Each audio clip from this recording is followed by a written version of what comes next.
Hello बच्चों, कैसे हैं आप लोग। मैं हूं Nisha Jain. Welcome to my channel college master classes. इस वीडियो में हम करेंगे सिचुएशनल एनालिसिस के बारे में। सिचुएशनल एनालिसिस का मतलब क्या होता है, ये किसी भी बिजनेस ऑर्गेनाइजेशन के लिए कितनी ज़रूरी होती है, करंट पोजीशन को ये कैसे समझाती है, ये सब चीज़ें हम देखेंगे।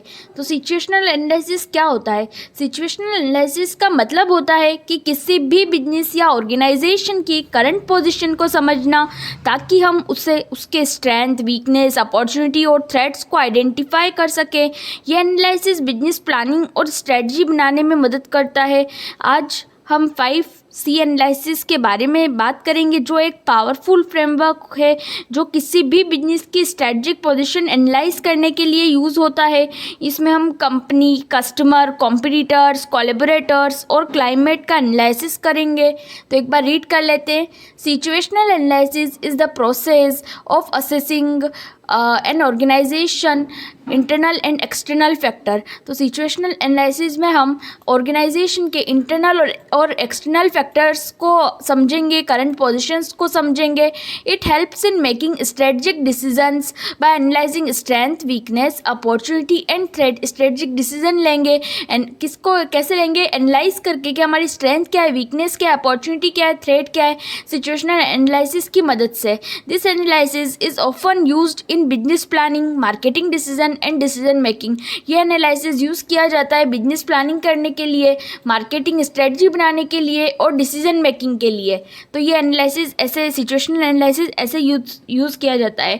तो इसके 5C एनालिसिस को समझते हैं। 5C एनालिसिस में the 5C analysis is a framework used to evaluate a company's strategic environment. सबसे पहले 5C एनालिसिस से हम जो है इवेल्युएट कर सकते हैं कंपनी के स्ट्रेटजिक इन्वायरमेंट को।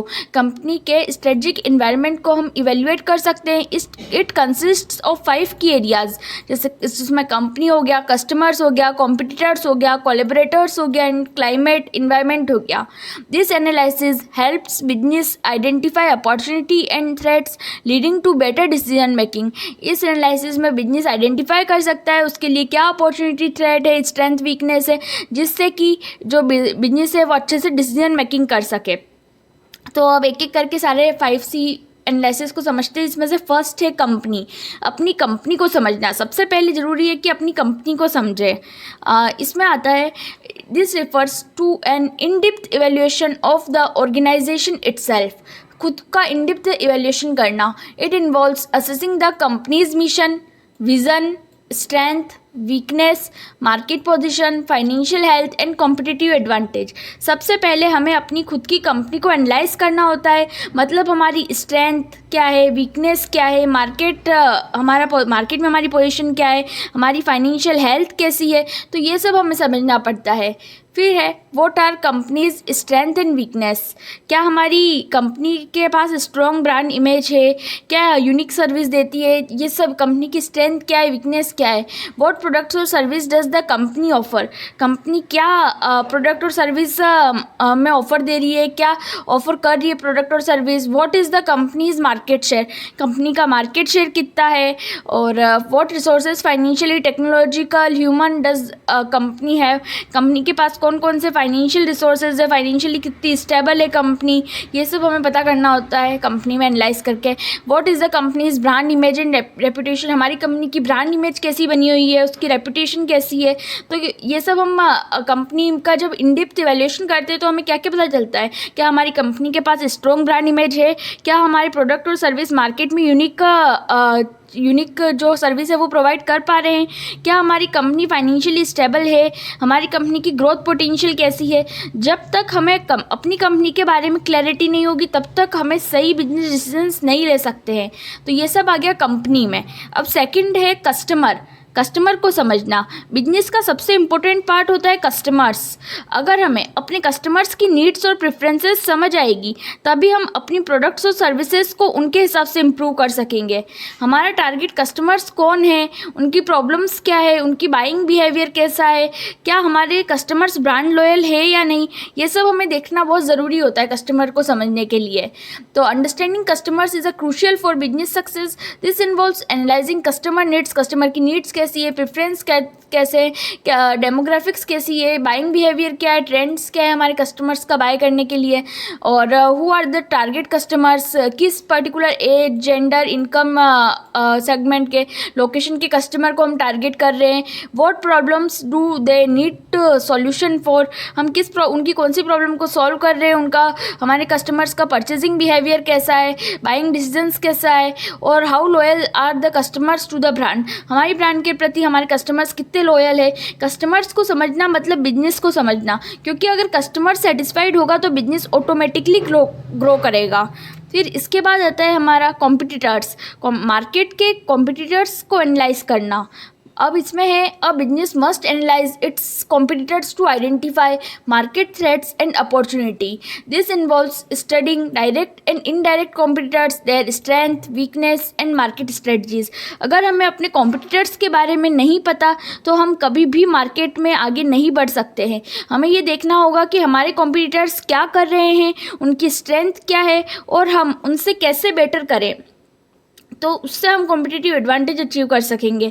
उनकी स्ट्रेंथ क्या है, उनकी वीकनेस क्या है और उनकी स्ट्रेंथ क्या है और उनसे बेटर हम कैसे बन सकते हैं, ये हमें देखना है कॉम्पिटिटर्स में। Who are the main competitors, वो हमारे मेन कॉम्पिटिटर्स कौन कौन से, व्हाट प्रोडक्ट्स और सर्विसेज डू दे ऑफर, वो कौन से प्रोडक्ट और सर्विस ऑफर कर रहे हैं, what are their pricing strategy, उनकी प्राइसिंग स्ट्रेटजी क्या है, उनका ब्रांड प्रेजेंस क्या है मार्केट में, वो what is there unique selling preposition, वो क्या यूनिक सेल कर रहे हैं, how do they engage with customers. तो ये सब हमें देखना होगा कि हमारे डायरेक्ट और इनडायरेक्ट कॉम्पिटिटर्स कौन कौन से हैं, उनकी प्राइसिंग स्ट्रेटजी क्या है, उनका यूएसपी मतलब यूनिक सेलिंग प्रपोजिशन हमसे बेटर है या कैसा है उनकी मार्केटिंग और ब्रांडिंग स्ट्रेटजी क्या है। तो ये सब आ गया कॉम्पिटिटर्स में। कॉम्पिटिटर्स एनालिसिस से हमें पता चलता है कि हम किस एरिया में बेटर कर सकते हैं और मार्केट में अपनी एक स्ट्रॉन्ग पोजीशन बना सकते हैं। तो ये सब आ गया कॉम्पिटिटर्स में। फोर्थ है कोलैबोरेटर्स। कोलैबोरेटर्स बिजनेस के पार्टनर्स और कोलैबोरेटर्स के बारे में समझेंगे। कोलैबोरेटर्स आर एक्सटर्नल एंटिटी, ये एक्सटर्नल एंटिटी है that help the company succeed such as suppliers, distributors, business partners and marketing agencies। Business सिर्फ एक इंसान या एक कंपनी का नहीं होता है, इसमें बहुत सारे लोग और ऑर्गेनाइजेशन इन्वॉल्व होती है।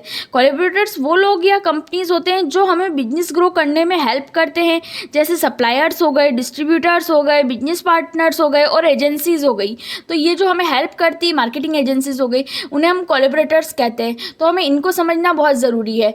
Who are the key suppliers and partners, हमारे की सप्लायर्स और पार्टनर्स कौन कौन से हैं, how strong are relationship with them, इनके साथ कितना स्ट्रॉन्ग रिलेशनशिप है, are there any dependencies or specific collaborators, क्या किसी पे डिपेंडेंट है पूरे और कोई स्पेसिफिक कोलैबोरेटर है, how do collaborations impact business operations and profitability, collaboration किस तरह से इम्पैक्ट करता है बिजनेस ऑर्गेनाइजेशन को और प्रॉफिटेबिलिटी को।